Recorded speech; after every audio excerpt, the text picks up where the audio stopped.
Tem chegado aqui o nosso querido pastor José Wellington Neto.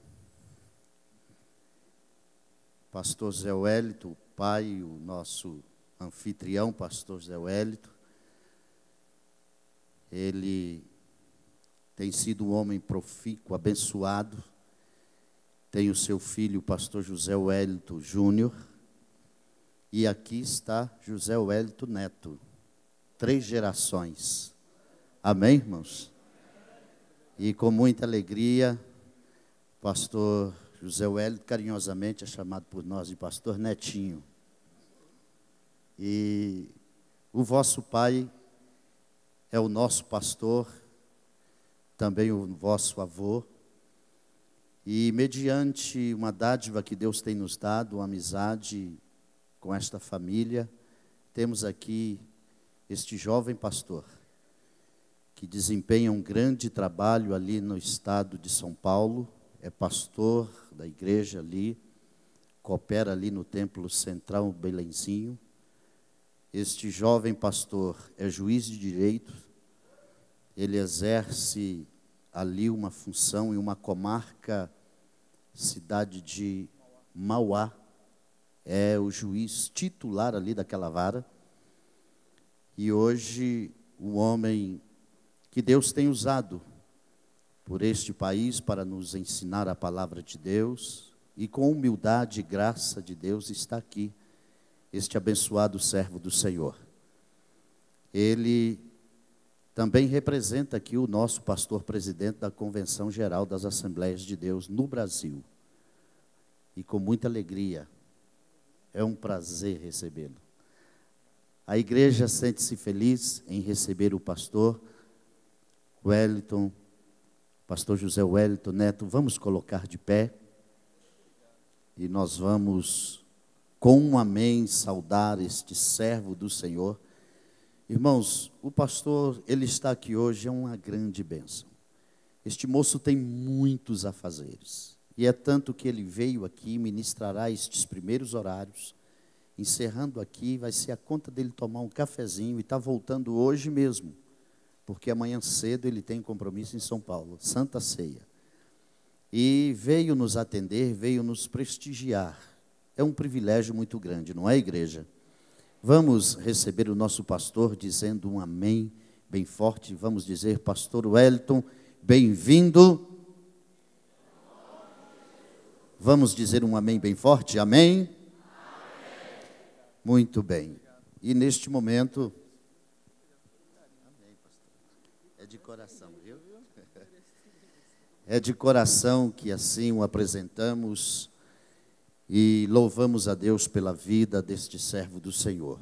A partir deste momento, nós já queremos deixar o tempo e a palavra com o pastor Netinho, que vai estar nos ministrando a santa palavra de Deus. Meu amado pastor e amigo, convosco a palavra e tenha liberdade. Eu saúdo os irmãos com a paz do Senhor Jesus. Meus queridos, eu disse aqui ao pastor, desculpe chamá-lo assim, mas carinhosamente, né, nós tratamos o pastor GG. Eu fico até sem jeito de ter recebido com tanto carinho, com tanto amor pelos irmãos. Só posso agradecer e dizer que a recíproca é verdadeira. Quero expressar em primeiro lugar a minha gratidão, obviamente ao Senhor nosso Deus, por essa oportunidade, pela vida e pela saúde que Ele nos concede e nos permitir termos o privilégio e a honra de compartilharmos a sua palavra. Cumprimentar com muito carinho ao pastor GG, agradecer a compreensão com a nossa correria. Nós muitas vezes nos desencontramos, o irmão mandava mensagem, às vezes demorava para responder, enfim, a gente pede desculpas pelos desencontros e agradece a atenção, o carinho. Além de ser um gentleman, é um amigo muito querido. Trago aqui o abraço do meu pai, também do vovô. O irmão sabe que eles o têm como um amigo muito chegado, e sabendo que eu estaria aqui, mandaram a saudação, não só ao pastor GG, a todo o corpo de obreiros, aos pastores auxiliares, ao ministério dessa igreja, também a todos os irmãos. Não posso deixar também de cumprimentar aos companheiros, não é? Pastor Samuel, professor João Maria, nosso pastor e professor, e já não é a primeira vez que compartilhamos eventos, e eu tenho dito para ele a pura verdade, é cada vez mais difícil falar na presença do pastor João Maria, porque ele é nosso professor. Eu me coloco na condição de aluno do pastor João Maria, já é cadeira cativa na nossa escola bíblica, né, na sede do Belém, e eu tenho lá os DVDs, né, das lições do irmão, especialmente na área de escatologia. O pastor João Maria é nosso professor, e para mim é especialmente honroso e difícil falar na presença do irmão. Receba nosso cumprimento, pastor Samuel também. Meus queridos, eu quero ganhar tempo, nós combinamos aqui com o pastor GG, né, na verdade com a autorização dele, de irmos sem intervalo, se isso não causar inconveniente aos irmãos, porque como nós temos um tempo abreviado para sairmos quando terminarmos aqui a nossa fala, então eu acho mais apropriado que a gente vá direto para aproveitar o tempo, não é? E nós enviamos aí um resuminho, né, um artiguinho, que tem como tema central extrairmos algumas lições a partir do chamado do apóstolo Pedro. Obviamente que nós não vamos somente falar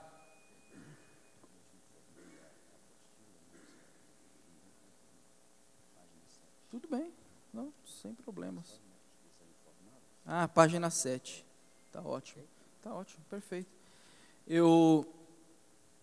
Os irmãos vão perceber que eu vou falar muita coisa a mais e diferente, não diferente dentro do mesmo contexto, obviamente, mas muitas coisas a mais do que o que está aí no artigo. E isso foi intencional, porque se eu escrevesse tudo que eu fosse falar, bastava você ler o que estava escrito aí. Então, pega a sua caneta, você anotar, fazer rabisco aí na apostila, na Bíblia, onde você achar melhor, no celular, no tablet, seja lá onde for.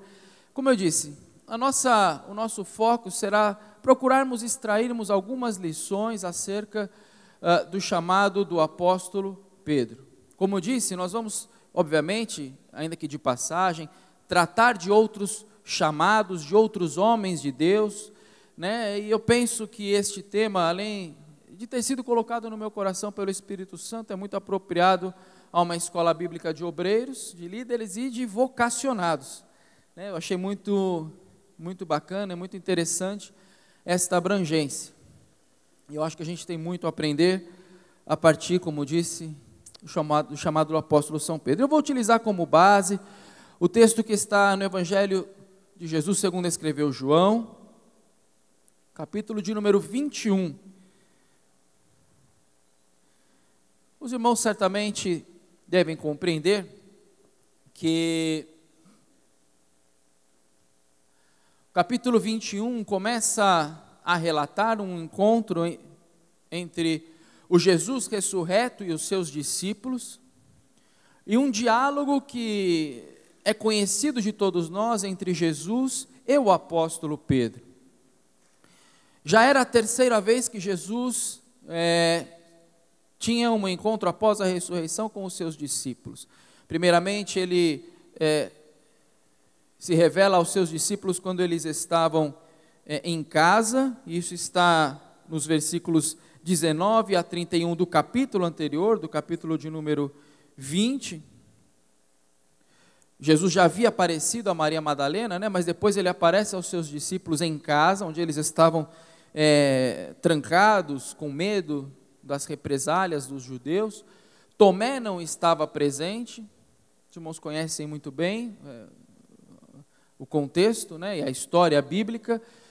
Tomé, depois, ouvindo os relatos de que Jesus havia aparecido aos demais discípulos, não acredita. Ele quer pôr as mãos onde estavam os cravos, ele quer pôr a mão no lado de Jesus. Então Jesus aparece uma segunda vez, onde Tomé está presente. Põe aqui a tua mão, põe a tua mão do meu lado, porque você viu, creu, bem-aventurados aqueles que não viram e creram. E Jesus aparece a terceira vez, agora no mar de Tiberíades, que é o mar da Galileia. Nós temos ali aquela conhecida afirmação, de que Pedro volta à vida de pescaria. Eu acho um pouco injusto isso com Pedro, de que essa afirmação de que ele pretendia voltar à velha vida, porque ele se propõe a pescar e convida os seus companheiros para pescarem com ele. A Bíblia diz que estavam com ele Tomé, Natanael, Tiago, João e outros 2 discípulos que não são nominados, pelo menos no texto de João. E eu particularmente acho que é um homem que se vê sem a sua referência de vida e de liderança momentaneamente, ainda que já tivesse encontrado Jesus ressurreto, mas ele ainda padecia de um aprimoramento por parte desse Jesus, e que veio neste diálogo que nós vamos estudar, e um homem que precisava, sobretudo, se sustentar, e um pescador. Eu não vejo Pedro voltando à velha vida, eu vejo Pedro trabalhando, indo buscar, quem sabe, o seu sustento. E, havendo trabalhado toda a noite, nada eles apanharam. Vamos ler a partir do verso de número 4, do capítulo 21 do Evangelho de João. E sendo já manhã, Jesus se apresentou na praia, mas os discípulos não conheceram que era Jesus. Disse-lhes, pois, Jesus: filhos, tendes alguma coisa de comer? Responderam-lhe, não. E ele lhes disse: lançai a rede à direita do barco e achareis. Lançaram-na, pois, e já não a podiam tirar pela multidão dos peixes. Então aquele discípulo a quem Jesus amava disse a Pedro: é o Senhor. E quando Simão Pedro ouviu que era o Senhor, cingiu-se com a túnica, porque estava nu, e lançou-se ao mar.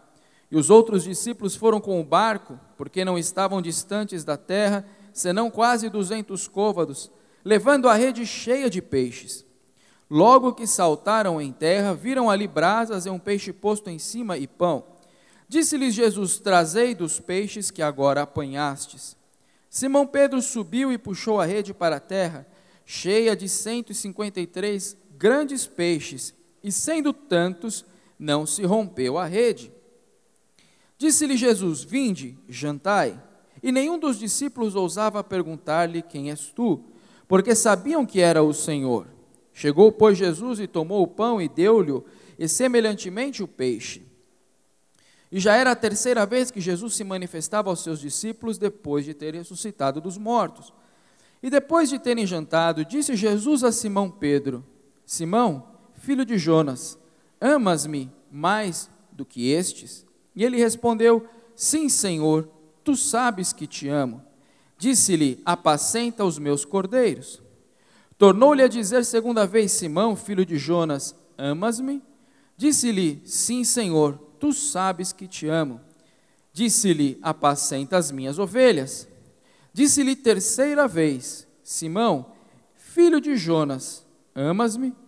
Simão entristeceu-se por lhe ter dito terceira vez: amas-me? E disse-lhe: Senhor, tu sabes tudo, tu sabes que eu te amo. Jesus disse-lhe: apacenta as minhas ovelhas. Vamos parar por aqui, por hora. Texto muito conhecido de todos nós. Alguns aspectos já nos chamam a atenção de cara quando nós lemos esse texto. Primeiramente, quando nós percebemos que os discípulos haviam trabalhado toda a noite sem nada apanhar. E Jesus aparece a eles na praia e manda que eles lancem a rede à direita do barco. Me chama a atenção que Jesus não manda que eles lancem uma vara de pescar, Jesus não manda que eles, por exemplo, mergulhem do barco e passem a apanhar os peixes com as mãos, ou com uma lança. Eu não sou pescador, mas eu não sei como é que chama aquele tipo de pescaria com zarpão. O problema da falta de resultado daquela pescaria até então, não estava no método empregado pelos pescadores. O que faltava para aqueles homens, até então, era a orientação de Jesus.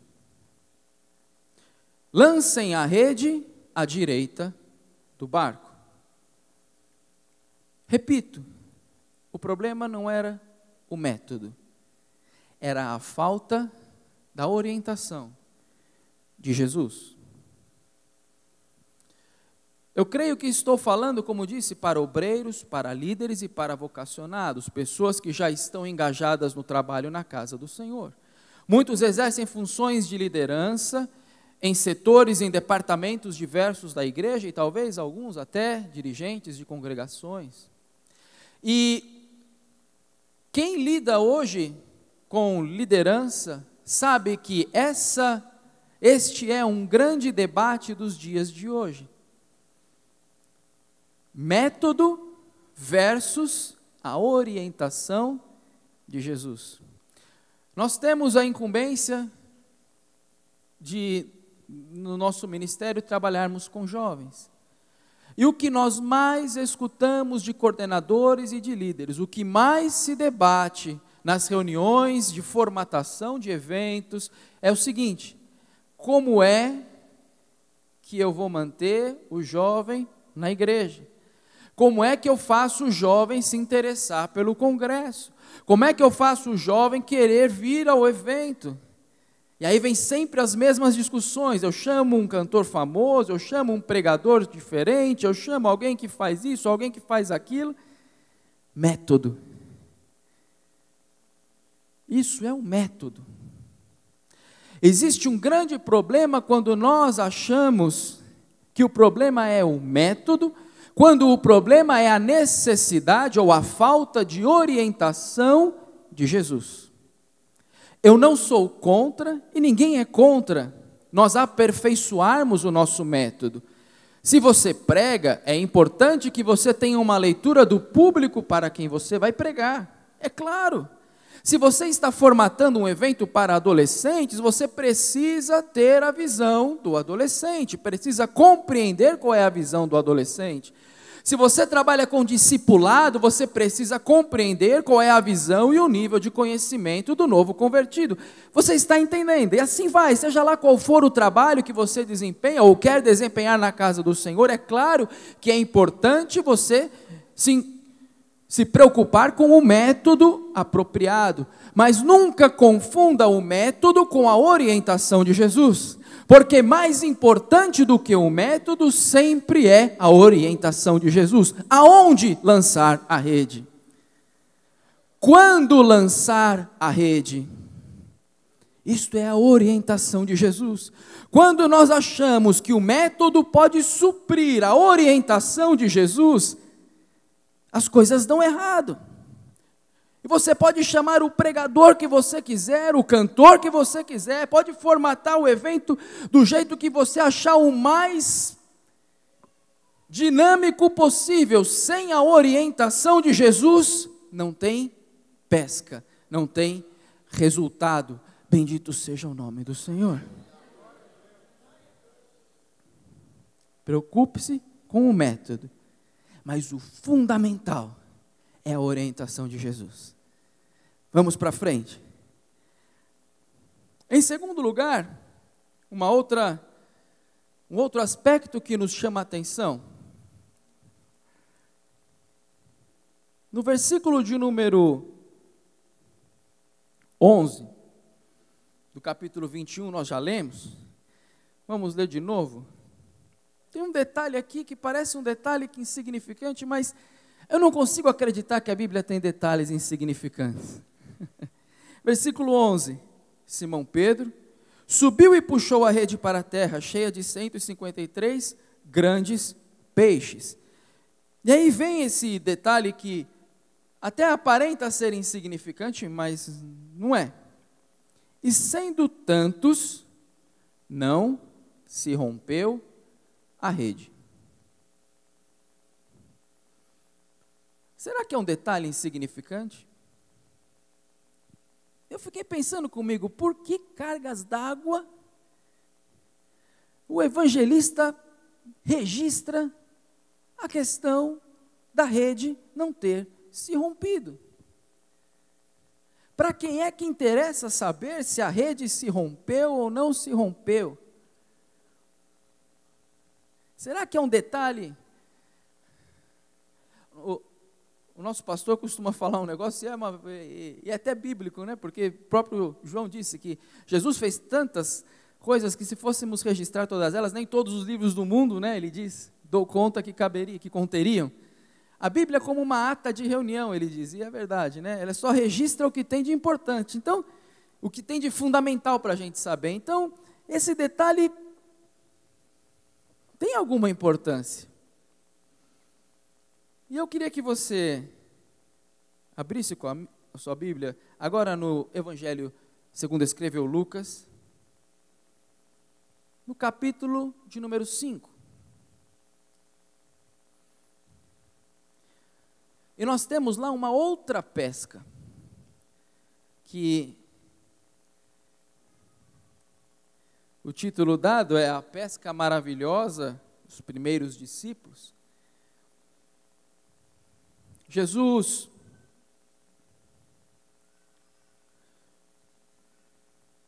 se utiliza do barco de Simão como uma plataforma para ensinar a multidão. E aí depois da fala de Jesus, veja só o que acontece, versículo 4, Lucas capítulo 5, verso 4. E quando acabou de falar, disse a Simão, faze-te ao mar alto e lançai as vossas redes para pescar. E respondendo Simão, disse-lhe, mestre, havendo trabalhado toda a noite, note a similaridade com o episódio de João capítulo 21. Respondendo Simão, disse-lhe, mestre, havendo trabalhado toda a noite, nada apanhamos, mas porque mandas, lançarei a rede. E fazendo assim, colheram uma grande quantidade de peixes, e, o que está escrito aí? Rompiam-se-lhe a rede. E fizeram sinal aos companheiros que estavam no outro barco, para que os fossem ajudar.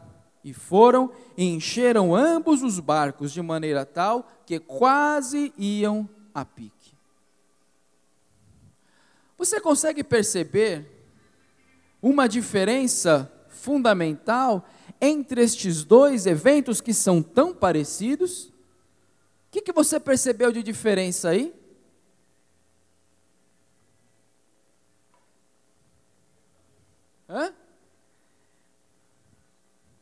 Verso 6, parte final.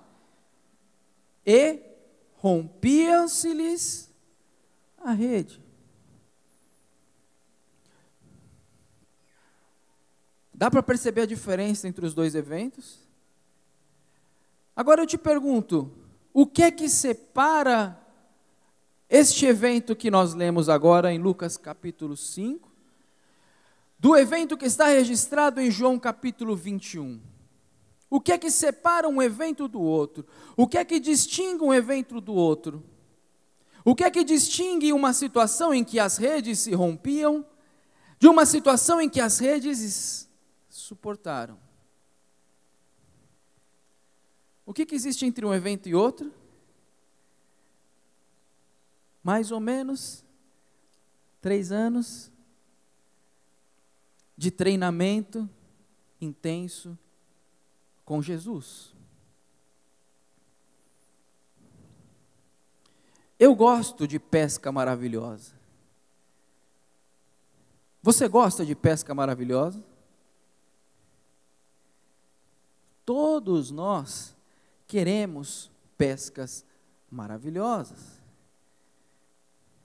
Você quer ser o preletor da próxima escola bíblica de Nova Lima? Que bênção! Você quer projeção ao seu nome? Você quer crescimento na sua liderança? Você quer frutificação na sua vocação? E são desejos dignos, são desejos honrados. Mas a pergunta fundamental é a seguinte: as minhas redes estão preparadas? Porque entre o tempo em que as redes não aguentaram o peso da pesca, para um outro tempo em que as redes já estavam estruturadas o suficiente para suportarem o peso da pesca, houve um processo de treinamento com Jesus. E quantas vezes, e aqui estão pastores, muitos bem mais experientes do que eu e podem falar com mais propriedade, quantas vezes nós já vimos pessoas que ascenderam meteoricamente, uma pesca muito maravilhosa, mas cujas redes não estavam prontas para o peso daqueles peixes, e elas romperam, e com a mesma força que subiram, caíram. Será que as minhas redes estão prontas? Porque a gente pede pesca maravilhosa, a gente pede pesca maravilhosa, que bom, continue pedindo, mas nunca se esqueça de que as tuas redes precisam estar preparadas. Mais do que pedir uma pesca maravilhosa, é importante que você peça a Jesus para preparar as tuas redes, para suportar o peso dessa pesca. Tem um autor que escreve, entre outras coisas, sobre liderança, chamado Richard Exley. Ele escreveu uma obra chamada Homens de Valor, uma obra muito boa. Entre várias abordagens que ele faz sobre... É um livro cristão. Entre as várias abordagens que ele faz, uma das afirmações dele é a seguinte: a adversidade testa o caráter de um homem, enquanto o sucesso testa a sua integridade. Integridade, a sua capacidade de ser fiel a si mesmo, de ser fiel aos seus princípios. Quando a gente fala das redes estarem preparadas para receberem uma pesca maravilhosa, nós estamos falando disso, da nossa capacidade, porque a gente pensa que o difícil é resistir só à tentação, só resistir ao fracasso e à frustração, não. Resistir também ao sucesso, manter-se íntegro, manter-se fiel a Deus, manter-se fiel aos princípios bíblicos. O sucesso também testa a sua capacidade de ser íntegro diante de Deus. Redes preparadas para receberem uma grande pesca, são redes preparadas para se manterem íntegras. Bendito seja o nome do Senhor, bendito seja o nome do Senhor. Não despreze o tempo de preparação das suas redes, viva o tempo de preparação das suas redes. Quanto antes você reconhecer o tempo de preparação das suas redes, mais rápido a sua pesca maravilhosa vai chegar. Eu não sei se você notou, mas na descrição que se faz do evento, em Lucas capítulo 5, a Bíblia diz que as redes se rompiam e Simão precisou da ajuda dos outros barquinhos, senão eles iam a pique, iam afundar. Faz parte da preparação você compreender que você precisa da ajuda de outros barquinhos. Você precisa da ajuda de outros barquinhos. Tem gente que diz, olha, eu não preciso do meu pastor, é ele que precisa de mim. Está errado. Eu não preciso da ajuda do regente, eu não preciso da ajuda do coordenador, eu não preciso da ajuda do líder, eu não preciso da ajuda de ninguém. Eu faço um favor de estar aqui emprestando a minha voz, emprestando a minha presença, emprestando a minha sabedoria. Você precisa da ajuda dos barquinhos que estão à sua volta. Você precisa da ajuda do teu pastor setorial. Você precisa da ajuda do teu pastor presidente. Você precisa da ajuda do regente, do líder, do maestro. Você precisa da ajuda de quem está à tua volta para carregar a carga. Bendito seja o nome do Senhor.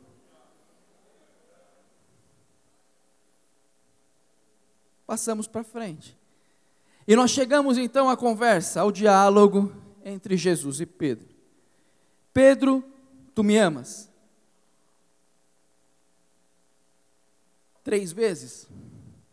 Jesus pergunta, nas 3 Pedro responde, tu sabes que eu te amo.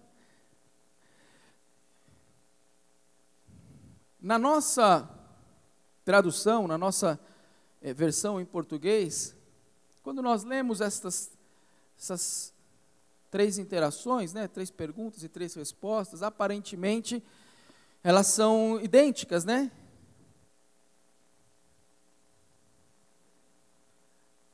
Pedro, tu me amas? Tu sabes que eu te amo, eu te amo, eu te amo. Só que há um detalhe, e é importante que você saiba dele, de que a expressão traduzida como o amor, como o verbo, neste diálogo, tu me amas, eu te amo, este amar, originalmente não são as mesmas expressões. Há pelo menos 2 variações desta expressão que são utilizadas neste diálogo. Ágape, agapau, ágape, todos já devem ter ouvido falar, Fala assim, amor ágape, E fileu. E estas expressões, embora traduzidas como amor, elas têm significados diferentes. Elas representam intensidades diferentes. Veja que, na primeira vez que Jesus pergunta, Pedro, tu me amas? Ele utiliza na pergunta a expressão agapau, ágape, que é o amor intenso, É aquele amor da alma gêmea, o amor incondicional. E Pedro, quando responde que ama a Jesus, ele responde com uma outra expressão que é o fileu, que representa a afeição, amizade. Quando Jesus pergunta a segunda vez se Pedro agapau, Pedro responde da mesma forma, eu, Pedro, fileu, amizade, afeição. Na terceira vez que Jesus pergunta, Jesus então utiliza a mesma expressão de Pedro, fileu. E Pedro responde, sim, fileu, amizade, afeição. Isso me faz recordar uma situação que acontecia quando eu era noivo, namorava, enfim. Vai filmar tudo? Vai filmar tudo. Bom, quem não chega lá em São Paulo. Quando eu namorava, hoje minha esposa, quando nós namorávamos, éramos noivos, enfim. Algumas vezes, mas eu fazia de propósito, só para fustigar. quando ela falava que me amava, eu falava para ela assim, eu também gosto muito de você. Mas eu fazia só para encher o saco dela mesmo, né? Porque ela, quando isso acontecia, obviamente, né? Ficava muito brava, né? Como assim, eu falo que eu te amo, você fala que gosta de mim. Foi isso aqui que aconteceu. Essa é a tônica do diálogo entre Jesus e Pedro. Pedro estava perguntando, Jesus perguntava a Pedro, Pedro, tu me amas? E Pedro respondendo, sim, Jesus, eu gosto muito de você. Você consegue perceber a diferença entre uma coisa e outra? Jesus pedia a Pedro um relacionamento baseado no amor. Pedro oferecia a Jesus um relacionamento baseado na pura afeição. Você consegue perceber a diferença entre os níveis de relacionamento, aquele que Jesus pedia e aquele que Pedro oferecia a Jesus?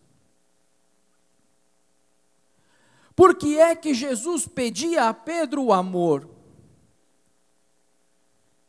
Por que é que Jesus pedia a Pedro o amor? E você consegue entender que este Pedro hoje somos eu e você. Porque Jesus sabia que a pura afeição, o simplesmente gostar de, não sustentaria o chamado que Jesus tinha para a vida de Pedro.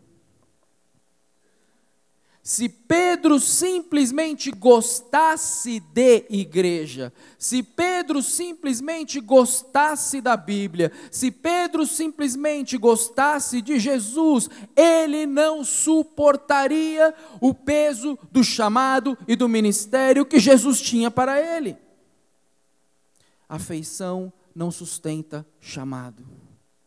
Afeição não sustenta ministério, afeição não sustenta vocação. Nós precisamos amar a Jesus, nós precisamos ser apaixonados pela palavra de Deus, nós precisamos ser apaixonados pelo ministério, nós precisamos amar a Bíblia e tudo que se relacione com o Senhor Jesus. Bendito seja o nome do Senhor.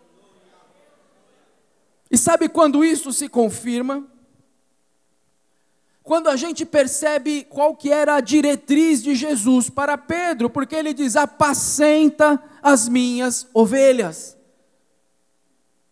Você sabe qual que é o significado de apacentar?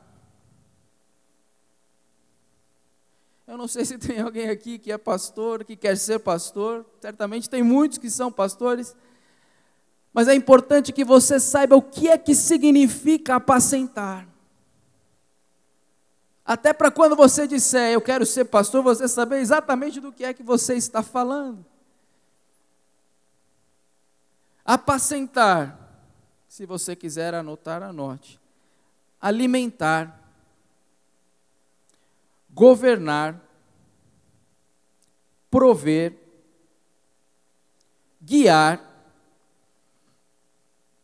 guardar,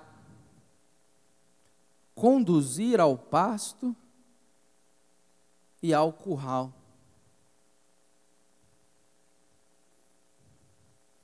Abra sua Bíblia comigo no livro do profeta Jeremias, capítulo de número 23.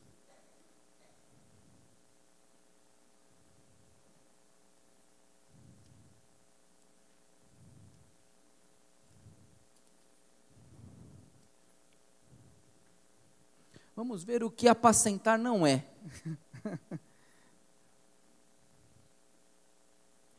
Jeremias capítulo 23. Ai dos pastores que destroem e dispersam as ovelhas do meu pasto, diz o Senhor. Apacentar não é dispersar. Apacentar não é ferir. Às vezes, alguns são levados por confundir a exortação com a acusação. Exortar não é acusar. Exortar não é machucar. Exortar não é ofender. Dispersar não é apacentar. Abra sua Bíblia comigo na segunda carta de Paulo aos Coríntios, capítulo de número 5.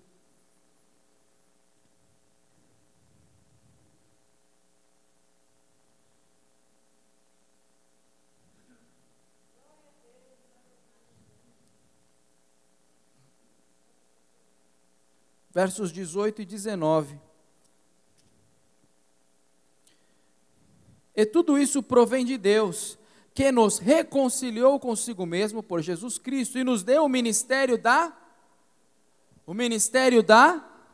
reconciliação. Isto é, Deus estava em Cristo reconciliando consigo o mundo, não lhes imputando os seus pecados, e pôs em nós a palavra da reconciliação. Apacentar é reconciliar. Reconciliação é cura. Reconciliação é cura. Palavra da reconciliação é palavra de cura. Posso ouvir um glória a Deus?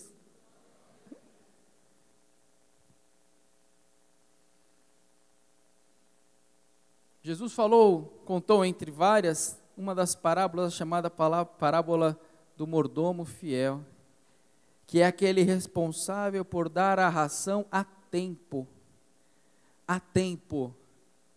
de acordo com o tempo e a necessidade de quem é alimentado. Ninguém come feijoada no café da manhã.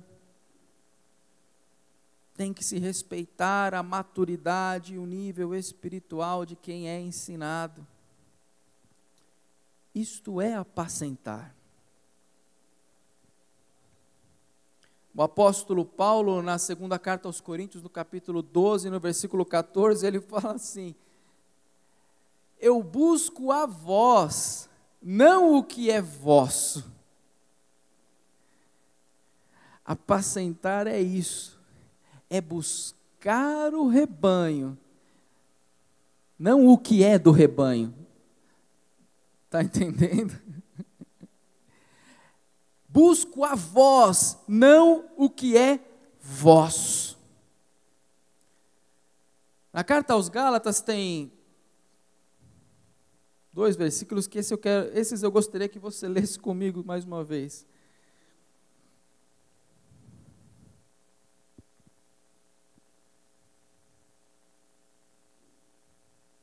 (18 e 19), Gálatas, capítulo de número 4. Meus filhinhos, por quem de novo sinto as dores de parto, até que Cristo seja formado em vós. Eu bem quisera agora estar presente convosco e mudar a minha voz, porque estou perplexo a vosso respeito. Por quem eu sinto as dores de parto, até que Cristo seja formado em vós. Eu nunca senti dor de parto. Alguém aqui já sentiu dor de parto? Pode levantar a mão. Algumas irmãs já sentiram aqui dor de parto. Dizem que é terrível. É ou não é? Mais ou menos? Hoje tem anestesia, né? Alguém sofreu a dor de parto assim, para valer? É? Apacentar é sofrer a dor de parto até que Cristo seja gerado nas entranhas de quem você apacenta. Isso é que é apacentar, é sentir dor de parto, é dor que para valer. E aqui estão pastores, pastor GG, me fala como que é a dor de esperar Cristo ser gerado no coração de uma ovelha. Quantas e quantas vezes você fala, você ensina, você exorta, você ora junto, você tem toda a paciência. E quantas vezes dói em você. Muitas vezes é a dor da ingratidão, porque você faz. Isso que o apóstolo Paulo fala, é isso que é a dor de parto, até que Cristo se forme dentro da ovelha. Agora, me fala um negócio. Quando a gente percebe o que é que significa apacentar, eu falei só um pouquinho aqui, o que é apacentar. Isso aqui, para isso aqui acontecer, para o apacentar, ser um apacentar bíblico, para o apacentar, ser um apacentar, segundo a ordem de Jesus, precisa ter amor ou basta afeição? Você entende agora por que é que Jesus pedia a Pedro um relacionamento baseado no amor?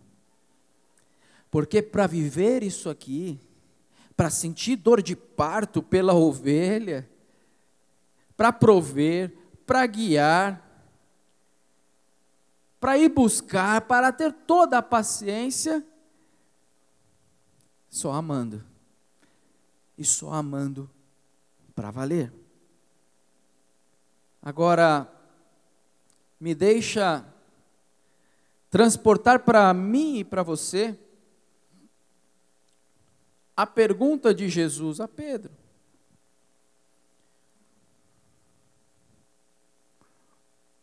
Nós já vimos aqui, nós já falamos. Nas duas primeiras vezes que Jesus perguntou, Jesus falou de amor. E Pedro falou de afeição. Na terceira vez, Jesus desce ao nível de Pedro e fala de afeição.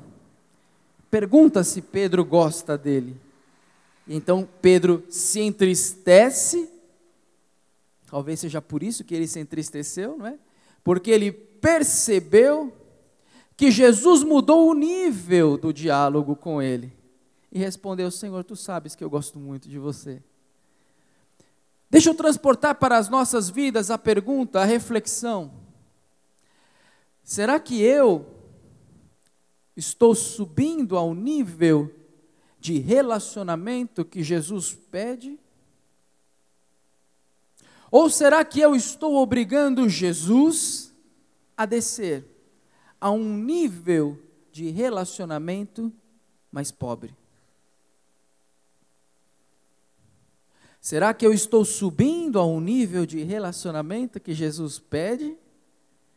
Ou será que eu estou obrigando Jesus a descer a um nível de relacionamento mais pobre? O que é que eu tenho oferecido a Jesus? O que é que eu tenho oferecido a Jesus? Amor ou afeição?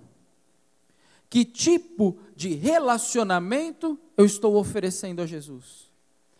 Que tipo de serviço eu estou oferecendo a Jesus? Um relacionamento baseado, um serviço baseado no amor? Ou um serviço baseado na afeição? Eu tenho um gosto, um prazerzinho, eu gosto um pouco de estar lá, sou amigo do Evangelho, gosto de ouvir a palavra, concordo com os princípios bíblicos, isso é pouco. Desculpa te falar a verdade, mas isso é pouco. Jesus pede um nível de relacionamento maior.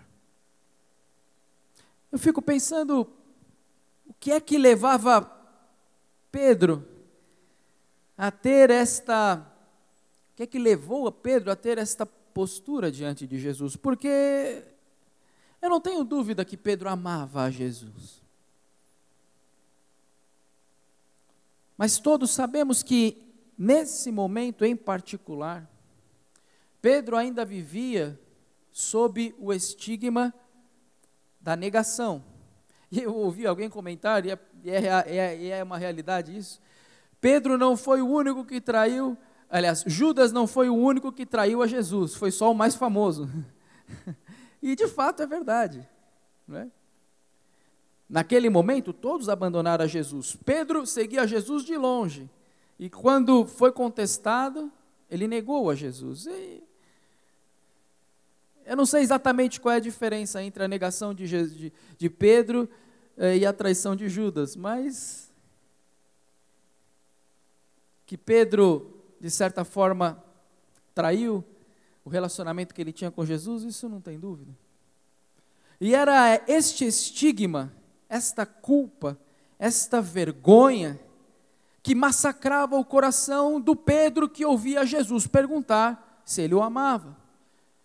Eu não tenho dúvidas que cada vez que Jesus perguntou se Pedro o amava, o que vinha na mente de Pedro foi a traição.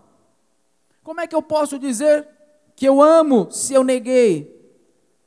Como é que eu posso dizer que eu amo se eu neguei intensamente mais de uma vez? E diz a Bíblia aqui, ainda na última vez que ele negou, ele inclusive xingou, proferiu impropérios ali e tal, reclamou.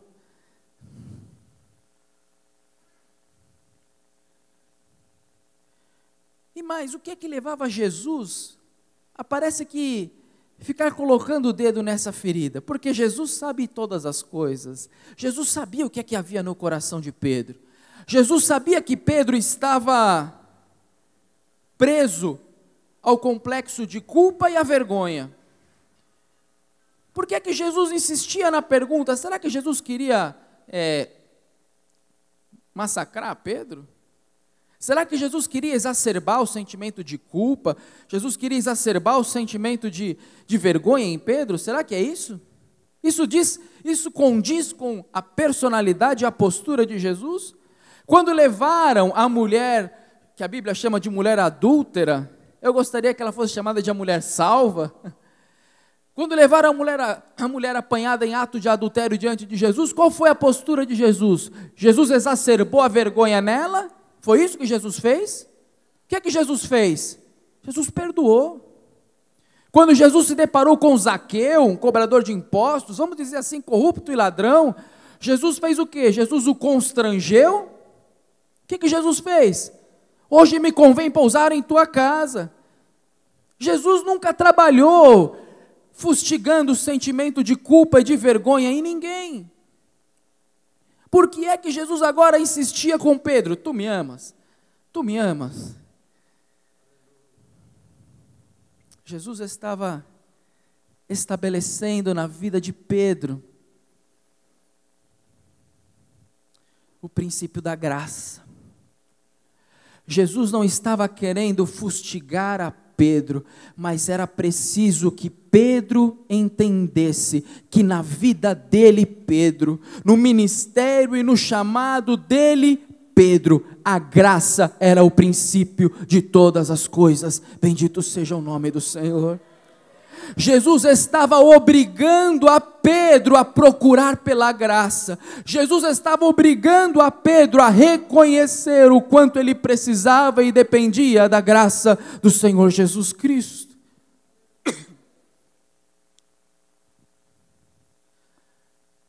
Jesus estava estabelecendo na vida e no chamado de Pedro 2 princípios. O primeiro é esse de que eu acabei de falar. O único alicerce possível era a graça. Na primeira carta de Paulo aos Coríntios, no capítulo 3, nos versos 10 e 11, o apóstolo Paulo diz: pois eu, como sábio construtor, o fundamento, que é Jesus Cristo, e veja cada um como edifica sobre ele. O fundamento é o ponto de partida. O fundamento é onde tudo começa. Se o fundamento, se o ponto de partida do ministério, do chamado, do serviço de Pedro fosse ele mesmo, a sua vida, o seu serviço a Deus, sempre estariam sujeitos aos momentos de hesitação e às fraquezas de Pedro. Mas se o fundamento, se o ponto de partida do serviço de Pedro a Deus fosse a graça manifestada na cruz do Calvário, as hesitações, as fraquezas e as limitações de Pedro ficariam cobertas pelo favor imerecido de Deus.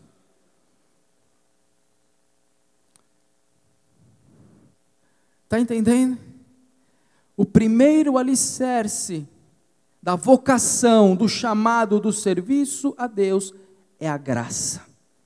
É o ponto de partida, é a graça. Você pode ser capacitado, que bom, busque sempre o melhor conhecimento possível, o mais excelente possível. Você pode ser muito carismático e ter todo jeitão para a coisa. Que bom, isso vai facilitar muito o teu trabalho, mas o fundamento, o ponto de partida é Jesus Cristo. O ponto de partida é a graça. Porque por melhor que você seja, você sempre passará momentos de hesitação e sempre se verá confrontado com as tuas limitações. Por isso é que o ponto de partida precisa ser a graça. Bendito seja o nome do Senhor. O segundo alicerce do chamado de Pedro vem como uma decorrência do primeiro. Uma vez estabelecido que o fundamento é a graça, então nós temos o cumprimento de uma delegação de autoridade que Jesus já havia feito a Pedro. Quando Jesus pergunta aos seus discípulos, quem dizem os homens que eu sou? Uns dizem Elias, outros dizem algum dos profetas. Pedro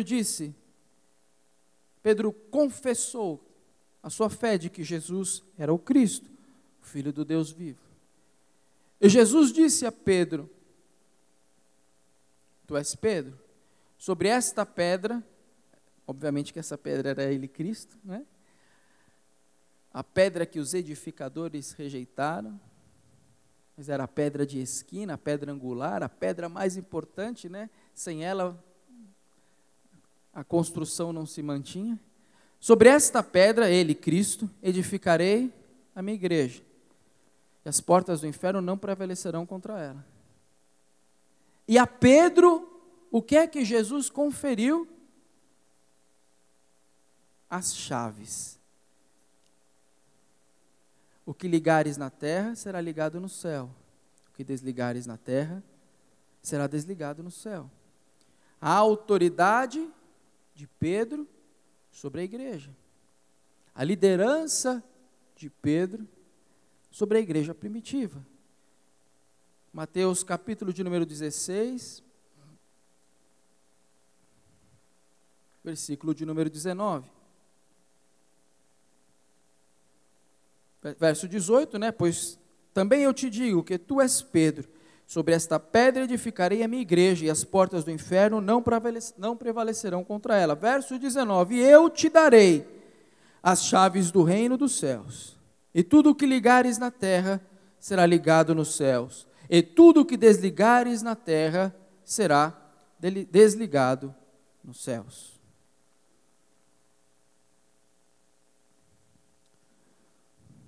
Uma vez estabelecido que o fundamento do ministério de Pedro, do chamado de Pedro, era Cristo e a graça, Jesus poderia dar cumprimento a este segundo alicerce. Eu te darei as chaves do reino dos céus.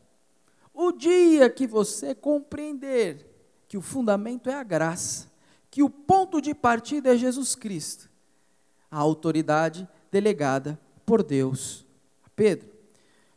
Quando nós falamos sobre autoridade espiritual,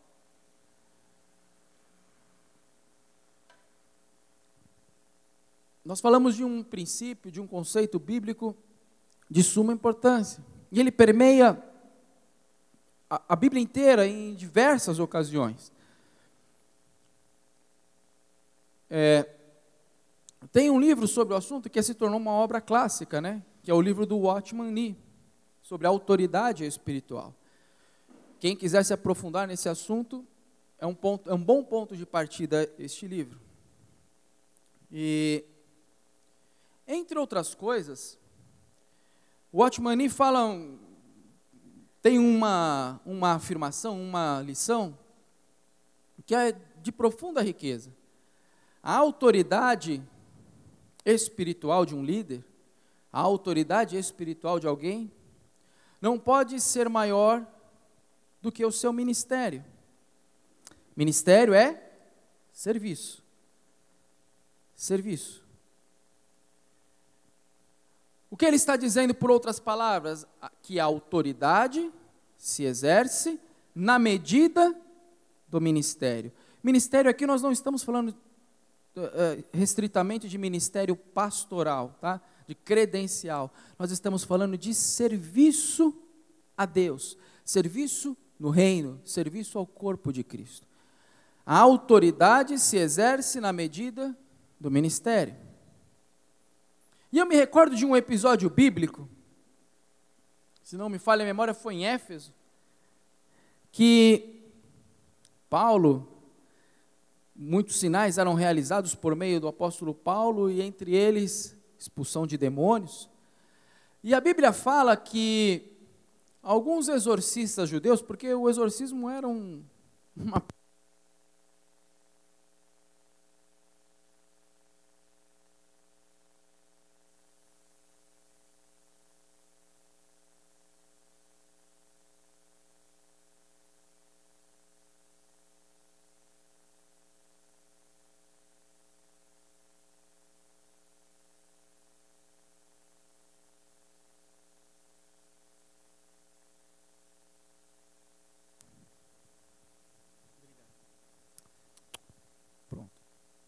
O exorcismo era uma prática, sim, até relativamente comum, né? Tinha os exorcistas lá de carteirinha, vamos dizer assim.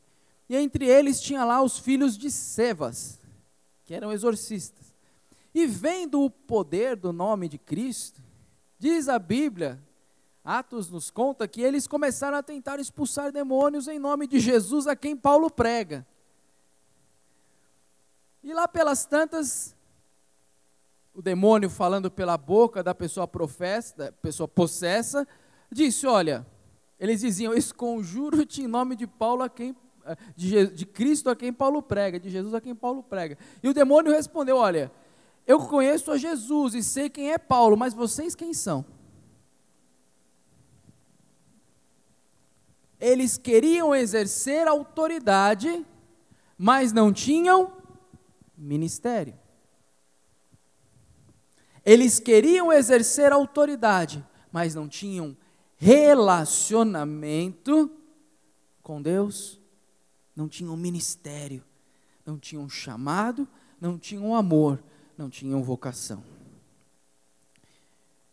Autoridade sem ministério é dominação.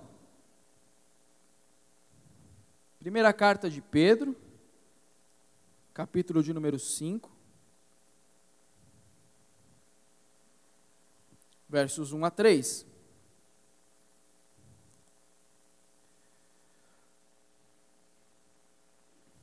Aos presbíteros que estão entre vós, admoesto eu, que sou também presbítero com eles, e testemunha das aflições de Cristo, e participante da glória que se há de revelar.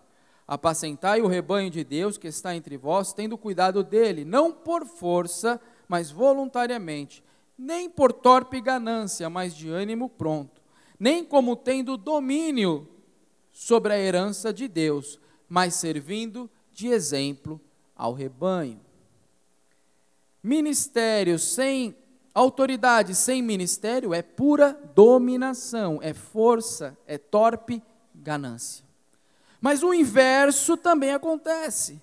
Ministério dado por Deus, autoridade dada por Deus, mas que é negligenciada.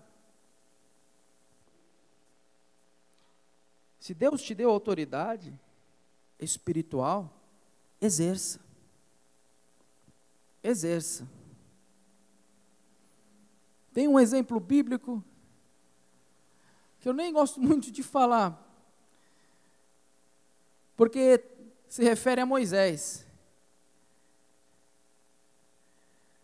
Diz a Bíblia que certa ocasião Deus mandou a Moisés que ele falasse à rocha,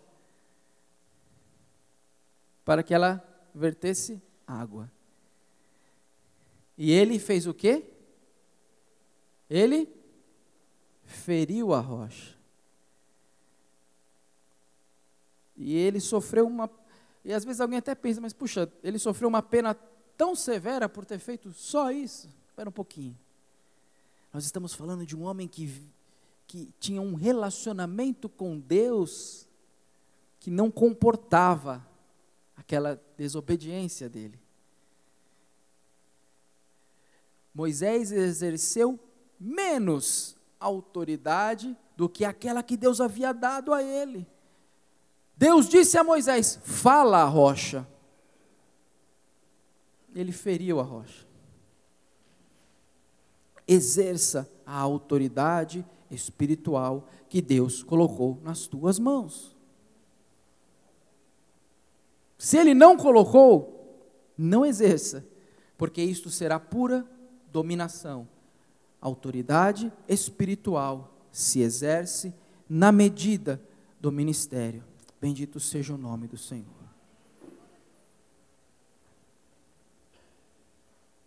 Eu vejo aqui que eu tenho que caminhar para o fim, né? Porque... tem 10 minutos. Muito bem.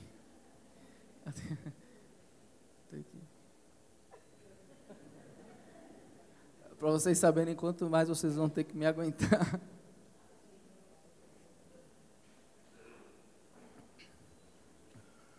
Nós percebemos que o ministério de Jesus experimentou, o ministério terreno de Jesus, experimentou fases e evolução.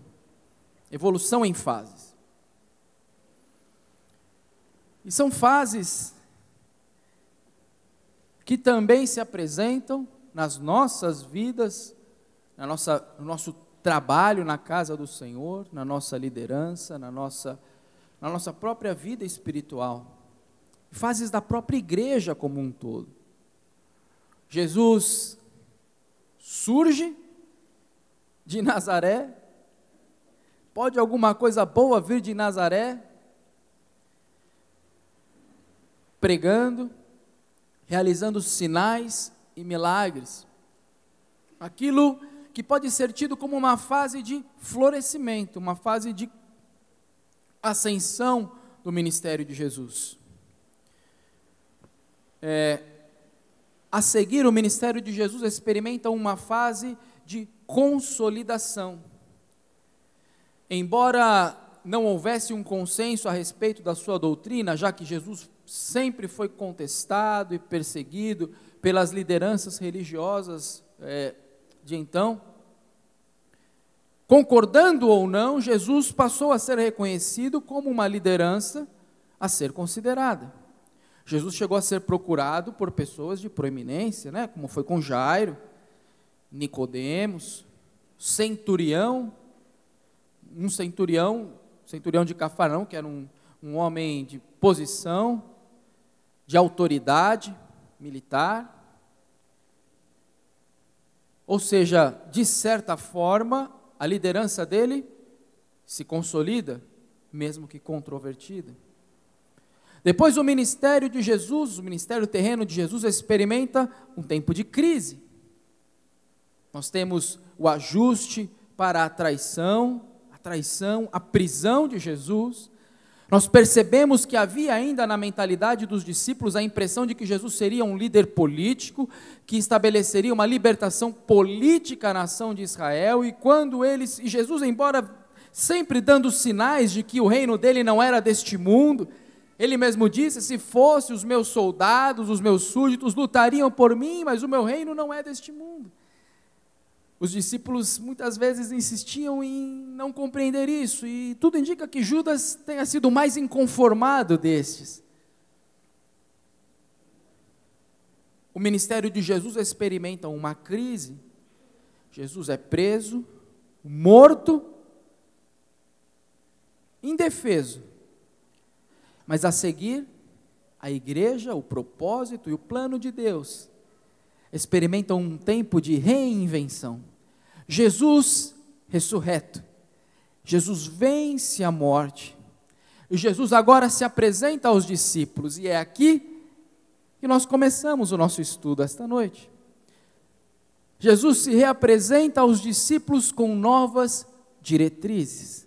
Antes ele se colocava entre os perseguidores e os discípulos, lá no Getsêmani, quando vieram prendê-lo, ele se apresenta e diz: sou eu, Jesus sou eu, deixe que esses vão embora. Eu sou Jesus. Agora a diretriz era diferente. Para o próprio Pedro, a sequência daquele diálogo onde nós começamos o nosso estudo é a seguinte: olha, quando você for velho, vão te cingir e vão te levar para onde você não queira. Novas diretrizes. Jesus ia ser assunto aos céus. E a liderança da igreja estava delegada a Pedro e aos seus companheiros, que iriam ser submetidos a todos os tipos de provação. Um tempo de reinvenção, um tempo de novas diretrizes. Nós precisamos reconhecer o tempo, as fases e as etapas do trabalhar de Deus nas nossas vidas, dos nossos ministérios e do nosso serviço a Deus. Quem tem um pouquinho mais de tempo de janela, eu sou jovem, não tenho 40 ainda, mas já tenho um certo tempo, que eu já experimentei. Você tem o tempo de... Está acabando. Você tem o tempo de ascensão, o tempo de crescimento, o tempo de florescimento, tudo é lindo, tudo é maravilhoso. Depois vem o tempo da consolidação, as coisas se estabilizam e as crises vêm. As crises vêm de todas as ordens possíveis, Quantas vezes você já não se olhou no espelho e falou: mas será que eu tenho mesmo um chamado? Será que eu tenho mesmo um propósito de Deus na minha vida? Será que eu estou... Crises de identidade, crises sentimentais, palavras que ouvimos, ingratidão que sofremos, todos passamos por momentos de crise. E o tempo da reinvenção, em que Jesus se nos aparece para dizer: eu tenho um propósito para a tua vida, Pedro. Você traiu, você negou, você falhou, só que o meu chamado para a tua vida tem na graça o ponto de partida, e eu só preciso que você me ame, eu só preciso que você ame este chamado. Bendito seja o nome do Senhor, que eu tenho para ti um novo tempo. Bendito seja o nome do Senhor. Um tempo de pesca maravilhosa, e que as nossas redes estejam preparadas para este tempo, porque é chegado o tempo de converter as lanças em podadeiras, é chegado o tempo de converter as espadas em arado, ou seja, é o tempo de deixar a guerra para trás, de deixar os conflitos para trás, de deixar as batalhas para trás. É tempo de colher frutos na casa do Senhor, na obra do Senhor, naquilo que Ele tem nos chamado para fazer. Que o Senhor te abençoe, que o Senhor te guarde, que esta palavra fique plantada no teu coração, e que você possa se alimentar e crescer espiritualmente, e sempre se lembrar de que se o ponto de partida for a graça, se o fundamento for Jesus Cristo, tudo vai bem, tudo vai bem.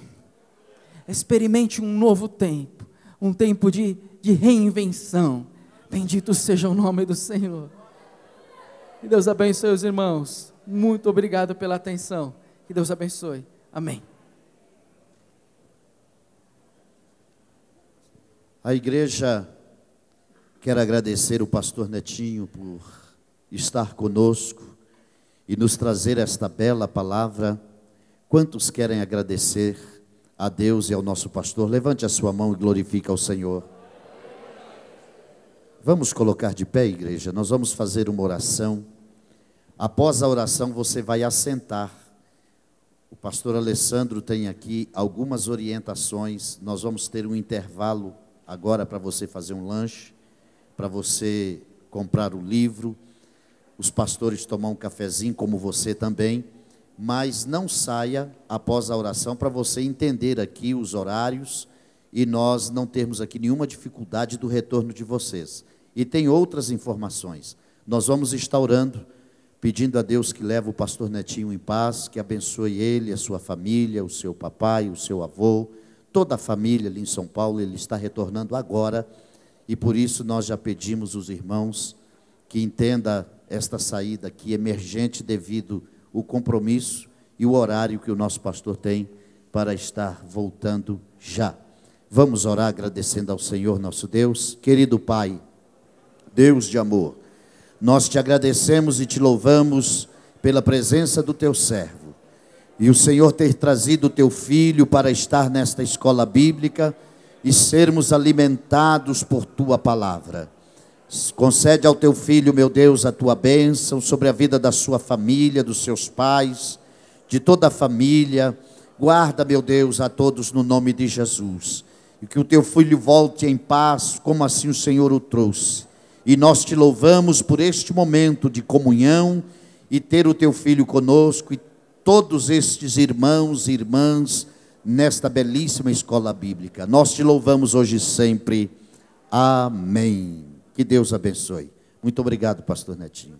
Uma honra ter o irmão conosco.